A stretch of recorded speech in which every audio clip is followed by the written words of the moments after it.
Hello everyone, अस्सलाम वालेकुम। Welcome back to my channel. तो बस अब हम घर से निकल गए लखनऊ जाने के लिए, और मैं जाते वक्त ना मैं बिल्कुल ही वीडियो नहीं लेती हूँ। बहुत ज़्यादा इमोशनल वाला मोमेंट होता है, और अम्मी तो मेरी, मैं अगर कितना भी वहाँ रुक लूँ ना, मैं आते वक्त वो रोने ही लगती हैं। तो मैं बिल्कुल भी वीडियो नहीं बना पाती हूँ, मतलब होता ही नहीं है कैसे वीडियो बनाऊँ, ऐसा मोमेंट होता है। तो बस हम लोग घर से निकल गए हैं और हम नए ब्रिज पे पहुँच गए हैं। और आज हम लोग थोड़ा जल्दी ही निकले, थोड़ा क्या बहुत जल्दी निकल गए, लेकिन इसके बावजूद ना इतना ज़्यादा कोहरा पड़ रहा था कि क्या ही बताऊँ। चारों तरफ फॉग फॉग था। यहाँ ना नीचे पानी भी नहीं दिख रहा था, और सामने ज़्यादा दूर तक भी नहीं दिख रहा था।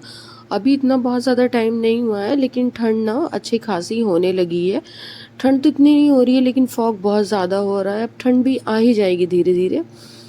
तो हम लोग घर के निकल गए हैं, क्योंकि कल से इनको ऑफिस भी है। और मुझे भी थोड़ा सा, आज हम लोग जल्दी निकल गए, सोचा जल्दी पहुंच जाएंगे तो थोड़ा काम वाम जो है ना आज ही निपटा लेंगे। ये रहेंगे साथ में तो थोड़ा इजी हो जाएगा, वरना इतने दिन रह के हयान जा रहा है ना, तो थोड़ा वो प्रॉब्लम क्रिएट करेगा। वो अकेले इतने टाइम के बाद जा रहा है, तो थोड़ा सा उसे ना प्रॉब्लम होगी। और उसके जो फ्रेंड है ना, वो लोग भी नहीं है, वो लोग भी सब उनके यहाँ शादी वादी है तो इसलिए गए हैं। और फिर एक जगह रास्ते में रुक के ना हम यहाँ पे अमरूद वगैरह लेने लगे। यहाँ पे ट्रैफिक इतनी ज़बरदस्त थी ना कि गाड़ी आगे ही नहीं बढ़ रही थी, तो उन्हें थोड़ा साइड करके सोचा कि कुछ ले ही लें। बहुत ज़्यादा ट्रैफिक लगता है आजकल, पता ही नहीं क्या हो गया, इलाहाबाद में इतनी ज़्यादा ट्रैफिक लगती है। और बहुत ही अच्छे अच्छे अमरूद दिख रहे थे, तो हमने सोचा कि ले ही लेते हैं। फिर हमने लिया, और वहीं से थोड़ा सा भैया से ही हमने चाकू वाकू लेके वहीं काट वाट के रास्ते में हमने रख लिया, ताकि मैं रास्ते में ना प्रॉब्लम ना हो खाते वक्त। और ये मेरा कैमरा पता नहीं किस दिशा में जा रहा था, मुझे भी नहीं पता। और वहाँ से फिर हम लोग जब बाटी पहुँचे ना, तो हमने थोड़ा सा रेस्ट लिया वहाँ पे, क्योंकि हमें आने में ना बहुत ज़्यादा टाइम लग गया था। आज बहुत ज़्यादा ट्रैफिक था, इसकी वजह से बहुत ज़्यादा डिले हो गया। तो यहाँ पे हमने कुछ खाया नहीं। हमने सिर्फ यहाँ पे हयान ने थोड़े बहुत चीज़ें ली, और हमने चाय पी। और यहाँ की जो है ना पनीर चिली जो है ना बहुत ज़्यादा अच्छी होती है, तो हमने वो ली चटपटी सी। लेकिन वो रास्ते में वो खाते हुए जाएंगे, क्योंकि हम यहाँ अगर बैठ के खाने लगे ना तो बहुत ज़्यादा टाइम हो जाएगा, और लेट हम ऑलरेडी बहुत ज़्यादा हो गए हैं। तो बस हम यहाँ से अपनी चाय ख़त्म करेंगे और फिर हम यहाँ से निकलेंगे। और यहाँ पे पहुँचते पहुँचते ना हमें 4 बज गया। 6 बज गए, 6 बज रहे थे इस टाइम, क्योंकि ट्रैफिक इतनी ज़बरदस्त थी ना कि हमें बहुत ज़्यादा लेट हो गया। अब यहाँ से हम सोच रहे हैं कि देखें कब तक हम पहुँचते हैं घर। वैसे हमने ऐसा बना के चला था ना कि हम लोग 5-6 बजे तक घर पहुँच जाएंगे, पर ऐसा नहीं हुआ। और फिर घर आके ना कुछ भी काम नहीं हुआ, क्योंकि लेट काफ़ी हो गया था। तो नेक्स्ट डे सुबह का जो है ना मॉर्निंग का है। और ये देखिए इस तरीके से ना पूरा घर फैला हुआ है, क्योंकि रात में हमने सामान तो निकाल लिया था, लेकिन हिम्मत ही नहीं हो रही थी कि हम कुछ करें। तो हमने कहा भैया बाद में ही सब हम सेट करेंगे। रात में हम सो गए, और सुबह ही ऑफिस चले गए। और ये मैंने निकाला, ये जो है ना हयान जब छोटा था ना, जब हयान हुआ था तब ना कामरान ने हयान के लिए ये मंगाया था, ये वार्डरोब। तो ये काफ़ी ज़्यादा यूज़फुल है, बहुत ज़्यादा हयान ने यूज़ किया। जब तक अम्मी घर से थे ना, हम लोग 1.5-2 साल हयान ने ये यूज़ किया है। फिर इसका जो कपड़ा ऊपर जो था ना वो फटने लगा, तो इसको पापा ने बहुत संभाल के रख दिया था। तो मुझे यहाँ पे ना स्टोरेज की बहुत दिक्कत हो रही थी, तो मैंने इसको ना वहाँ से पापा से मैंने बोला था कि मैं जब जाऊँगी तो पापा आप ये रख देना, तो पापा बस वही रख दिए थे। तो मैं इसको सेट कर रही थी, और अब मैं सोच रही हूँ ना कि इस टाइम में बिल्कुल फ़ोन रख दूँ, क्योंकि अगर मैं फ़ोन ले लूँगी ना तो हो गया मेरा काम, फिर वो काम नहीं हो पाता है। तो मैं अभी तो फ़िलहाल फ़ोन रख रही हूँ, क्योंकि काम ख़त्म करने के बाद मैं मिलूँगी। और जब एक बार फ़ोन ले लो ना तो फिर नहीं हो पाता है, फिर जो 10 मिनट का काम होता है ना वो आधे घंटे में चला जाता है। तो इसलिए मुझे फ़ोन रखना बहुत ज़्यादा ज़रूरी हो गया है। अब मैं फ़ोन रखूँगी, और फिर उसके बाद सारी क्लीनिंग वगैरह और सब सेट वेट करके फुर्सत हो जाऊँगी, वरना यह काम मुझे कल भी फंसा रह जाएगा, तो आगे फिर मुझे बहुत दिक्कत होगी। तो बस आज के मैंने यही सब, आज का ये काम यही किया। फिर उसके बाद शाम के खाने वाने की तैयारी भी करनी है अब मुझे, तो इसलिए मैं अभी ये काम फिनिश करती हूँ। और ये मुझे ना बहुत ज़्यादा यूज़ आएगा, और किसमें क्या मैं इसमें रखूँगी मैंने अभी तक ये तो डिसाइड नहीं किया, पर पहले मैं सोच रही हूँ इसको सेट कर लूँ, फिर उसके बाद मैं डिसाइड करती हूँ कि इसको करूँ तो क्या करूँ। क्योंकि मुझे यहाँ स्टोरेज का ना जगह नहीं थी, बहुत कम जगह थी, तो इसलिए बस ये बन गया, इसको साइड कर दिया।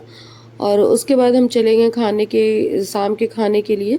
और ये जो है ना पापा ने बहुत सारी वेजीज ला के ना रख दी। उन्होंने कहा सिर्फ 2 दिन का मैंने दिया है। ऐसा क्या होता है जब मैं आती हूँ ना तो पापा को ये लगता है मैं जाते ही इनको परेशान ना करने लगूँ कि मुझे ये चाहिए वो चाहिए, तो पापा ना ले आके दे देते हैं और इतनी सारी वेजीज ला देते हैं ना कि मेरी हफ्तों चलती है। तो ये बैगन लेके आए थे तो मैंने सोचा कि लाओ, आज ना ठंड का मौसम है, खाने पीने का मज़ा ही अलग होता है इसमें। तो आज हम बना रहे हैं यहाँ पे लिट्टी चोखा, तो बस उसी की मैं तैयारी कर रही हूँ धीरे धीरे से। और मैं कोई शेफ़ नहीं हूँ कि मैं आपको ये रेसिपी वगैरह बताऊँगी, नहीं, मैं बस खाना अच्छा बना लेती हूँ, वैसे अच्छा बना लेती हूँ। अब अच्छा बना लेती हूँ, वरना खाने की बात मैं करूँ तो मेरा और खाना से कोई भी लेना देना नहीं था बहुत ही दूर दूर तक। जब मेरी शादी हुई ना, तो मुझे बेसिक चीज़ें भी नहीं पता थी इन द सेंस कि मेरे अंदर इतना कॉन्फिडेंट नहीं था कि हम अगर ये दाल में मैं नमक डाल रही हूँ तो ये परफेक्ट होगा कि नहीं, मिर्च डाल रही हूँ तो परफेक्ट होगा नहीं, और परफेक्ट उतरता भी नहीं था। कभी ऐसा नहीं हुआ कि अगर मैं कोई चीज़ बना रही हूँ तो वो अच्छा बन जाए। इवन चावल में चढ़ाती थी ना, तो भी कच्चे पक्के रह जाते थे, पर धीरे धीरे सीख जाते हैं। इसमें सबसे बड़ा जो रोल है ना मेरे हस्बैंड का है, थैंक्स टू माय हस्बैंड, कि वो इतने अच्छे थे ना कि जब शादी के बाद मैं यहाँ रुकी नहीं थी, मतलब शादी के बाद इनका ऑफिस सिर्फ 15 दिन की छुट्टी के इन्होंने ली थी, 15-20 दिन की, तो मुझे जाना पड़ गया था। तुरंत ही हम लोग निकल गए थे बॉम्बे के लिए 15 दिन बाद ही शादी के। तो वहाँ मैंने खाना वाना का जो है ना, अब मैं अकेले थी तो वहाँ मुझे दिक्कत होती थी, लेकिन ये सुबह ना नाश्ता बना के जाते थे और शाम को मुझे दोपहर को कुछ ऑर्डर कर देते थे, या कभी कभी कुछ सुबह बना ही देते थे। और शाम को जो है ना ये जो कभी आके खाना बनाते थे या फिर लेके आते थे।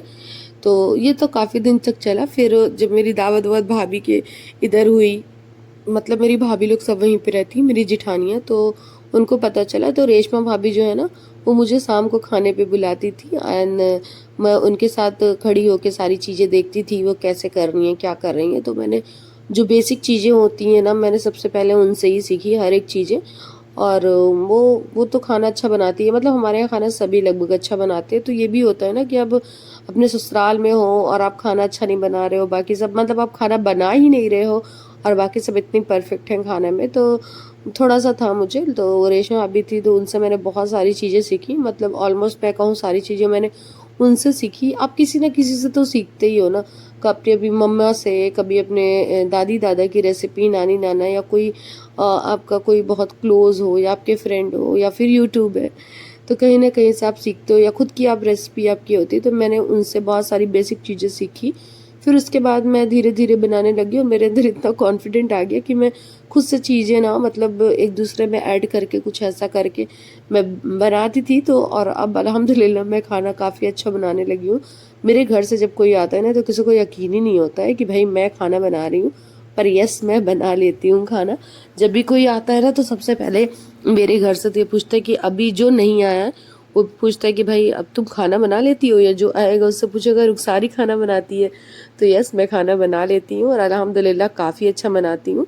और अब तो मैं ज़्यादा क्वांटिटी में भी बना लेती हूँ, मुझे दिक्कत नहीं होती। मतलब कोई पहले क्या होता है ना कि अगर कोई गेस्ट आ रहा है तो मुझे एक चीज़ सोचनी पड़ती थी कि भाई अब मुझे खाना बनाना है, मैं क्या करूँ, मुझे मतलब एक होता है ना घबराहट हो जाती थी कि पता नहीं अच्छा बनता है कि नहीं।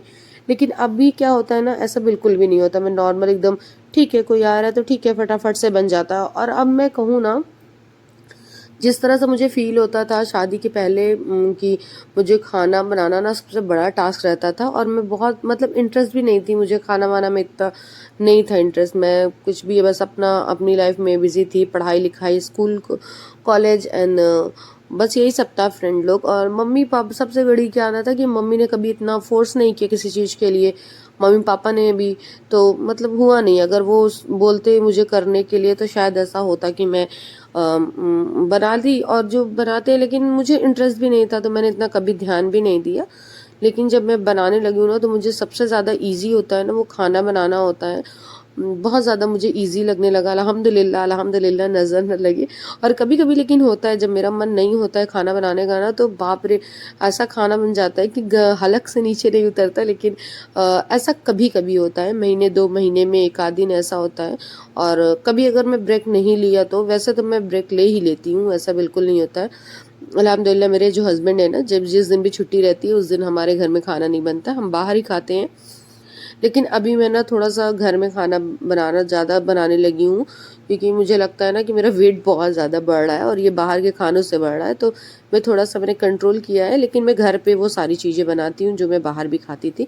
तो बस यही मेरी छोटी-सी स्टोरी थी खाना बनाने को लेके। और ऐसे बहुत सारे लोग होते हैं जो नहीं बनाते, लेकिन बाद में वो कोई भी काम हो, कोई ज़रूरी नहीं है कि खाना ही है, जिसमें आप इंटरेस्ट नहीं लेते हो ना, तो वो चीज़ें अच्छी नहीं बनती हैं। लेकिन जब बाद में उसमें आप इंटरेस्ट लेने लगो और फिर आपको सीखने का वो हो जाता है ना, तो फिर होता है कि हाँ भैया अब तो अच्छा बनने ही लगा है। अब तो जैसे मुझसे वो खाना बनाना ना बहुत बड़ा टास्क होता था, मुझे ऐसा लगता था मैं दुनिया का सारा काम कर सकती हूँ सिवाय खाना बनाने का, लेकिन अब अल्हम्दुलिल्लाह ऐसा बिल्कुल नहीं है। मुझे खाना बहुत अच्छे से मैं बना लेती हूँ। और अब ना मेरे अंदर एक और शौक जाग रहा है। खाना तो मतलब ठीक है, खाना तो मैं बना ही लेती हूँ और भारी नहीं पड़ता मुझे, मैं बना लेती हूँ अच्छे से। एक नया शौक मेरे अंदर जो हो रहा है, मुझे सीखना भी है कपड़े सिलना। एक्चुअली मुझे कपड़े सिलने का ना आजकल बहुत ज़्यादा ही मन हो रहा है, तो देखो मैं कब से स्टार्ट करती हूँ। अब मुझे मेरे पास मशीन नहीं है, अगर मशीन होती ना तो मैं शायद अब तक स्टार्ट भी कर दिया होता। तो देखते हैं कब मैं मशीन लेती हूँ, अगर जिस दिन मैं ले लूँगी ना तो मैं स्टार्ट कर दूँगी कपड़े सिलना। क्योंकि मुझे ऐसा लगता है ना कि कोई चीज़ मैं ऐसा नहीं कि मैं एकदम टेलर बन जाऊँगी मैं, कपड़े तो ऐसा नहीं होगा, लेकिन हाँ, मैं स्टार्ट कर दूँगी तो थोड़ा कुछ ना कुछ घर में कुशन वगैरह या ऐसा कुछ ऐसा बनाना होगा तो मैं बना ही लूँगी। कपड़े में जब अभी तो मैं बताऊँ ना, मुझे नेडल पकड़ना भी बिल्कुल नहीं आता है, मुझे बिल्कुल भी सुई में तागा डालने के अलावा मुझे कुछ भी नहीं आता है। लेकिन अभी मैं सीख रही हूँ, तो सीख के मैं जब घर गई थी ना तो थोड़ा मैंने मशीन चलाया, तो मेरे अंदर ना वो भावनाएँ जागृत होने लगी कि मुझे अब ना थोड़ी-सी सिलाई सीखनी है। तो बस देखिए मैं कब से सीखती हूँ। और लिट्टी चोखा के साथ मैं दाल-चावल भी मैंने बनाया था, क्योंकि शाम को ना इनको पूरा खाना जो है बना रहता है ना, तो अच्छा लगता है। वैसे भी दिन भर इतना बहुत खाते नहीं है, टिफ़िन ले जाते हैं तो रोटी ही ले जाते हैं, चावल ले नहीं जाते। तो शाम को मैं पूरा ही खाना बनाती हूँ और मेरा लिट्टी चोखा तैयार हो गया है। तो आई होप ये आपको अच्छा लगा हो ये वीडियो। अच्छा लगा तो प्लीज़ लाइक करिएगा, चैनल को सब्सक्राइब करिएगा, अपना ढेर सारा प्यार दीजिएगा। Thank you so much for watching. Please मुझे सपोर्ट करिएगा। बाय बाय, अल्लाह हाफ़िज़।